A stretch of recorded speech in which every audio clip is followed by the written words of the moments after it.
నిన్న వచ్చిండు, నిన్న కాగితాలు కొన్ని పడేసిండు, మళ్ళీ జిరాక్స్ తీసుకుని మళ్ళీ ఇప్పుడు తీసుకుపోయి ఆడ పెడితే బెంచ్ మీద కానిస్టేబుల్ తెచ్చి మళ్ళీ నాకు ఇచ్చాడు. రేపు రండి అని అంటాను.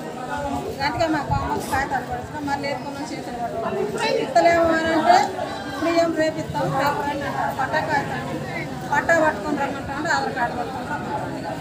పేనుకు పెత్తనం ఇస్తే నెత్తంతా కొరిగిందట. అగో గట్లనే ఉన్నాయి కాంగ్రెస్ సర్కార్ చేస్తున్న పనులని అంటూ రైతన్నలు. వచ్చి రాని వానలకు మొలిసి మొలవని చేనుకు ఎరువులన్న మంచి వేద్దాం అనుకుంటే అగో అవిటిని కూడా పరిస్థితి గిట్లున్నది.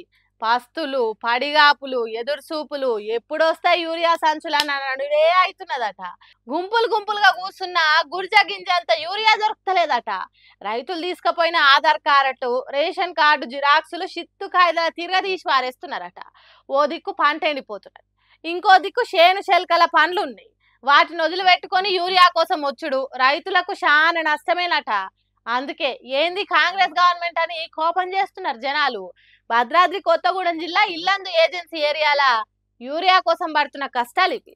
అంతటా చేసినట్టు ఇక్కడ కూడా లైన్లలో నిలబడలేక ఆధార్ కార్డులు వరుసగా పెడితే ఆఫీసర్లు వచ్చి అన్ని తీసేసి రేపు రాపోండ్రి అని రైతులను నిలగొట్టిండ్రట.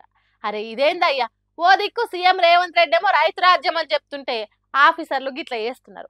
ఇంతకు ఇది ఇందిరమ్మ రాజ్యమా లేకుంటే యూరియా ఇయ్యాలని ఇబ్బందుల రాజ్యమా అని అంటుర్రు అక్కడ జనాలు.